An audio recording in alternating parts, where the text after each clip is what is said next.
ni kita akan belajar tajuk bab 1 biodiversity, dan hari ni kita akan sambung tentang 1.2 keperluan pengurusan biodiversity. Okey, kalau kita lihat di sini ada beberapa contoh aktiviti manusia yang mengancam alam sekitar. Yang pertama, penangkapan ikan secara tidak terkawal. Yang kedua, penyahutanan tanpa penanaman semula. Pembebasan bahan pencemar ke atmosfera. Ini maksudnya adalah hasil-hasil daripada kilang lah. Okey, pencemaran air, penggunaan bahan kimia seperti pestisida. Pestisida ini adalah baja. Dan juga pembangunan tidak terancang, misalnya projek perumahan.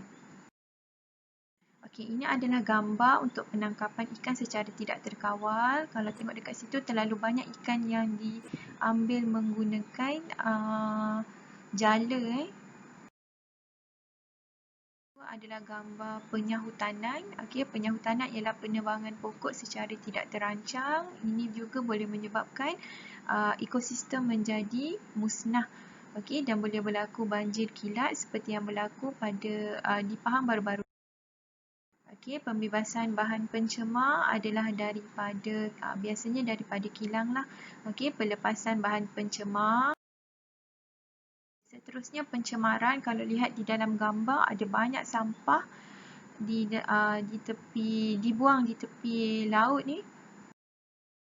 Seterusnya penggunaan bahan kimia. Okey, penggunaan bahan kimia pestisida ni adalah baja ataupun racun serangga. Okey, racun serangga ni tadi akan masuk ke dalam akan meresap ke dalam tanah dan kemudian akan terus masuk ke dalam sungai. Okey, jadi dia akan menyebabkan pencemaran sungai. Okey, kalau lihat di situ ada tanah runtuh. Okey, tanah runtuh di situ kalau kita lihat disebabkan oleh pembangunan yang tidak terancang. Kita nampak di dalam gambar dia bina bangunan betul-betul di lereng bukit. Okey, struktur tanah menjadi tidak kuat dan mudah untuk dia runtuh. Okey, jadi yang tadi kita dah belajar tentang apa yang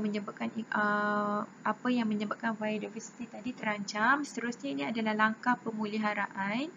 Okey, yang pertama kita adakan kawasan perlindungan organisma hidup, sediakan hutan simpan, okey, menyediakan pusat perlindungan haiwan liar.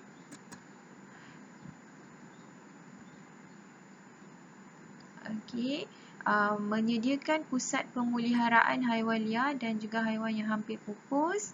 Okey, yang kedua, mengurus alam sekitar dengan bijaksana, mengurangkan penyahutanan. Maksudnya kita pastikan tidak berlaku pembalakan haram, menanam semula pokok di hutan, mengurangkan kemusnahan alam, membaik pulih habitat yang rosak.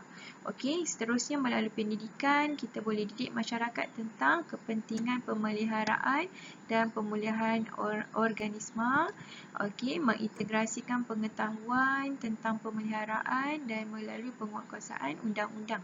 Okey, jadi ini adalah beberapa contoh spesies haiwan yang terancam di Malaysia.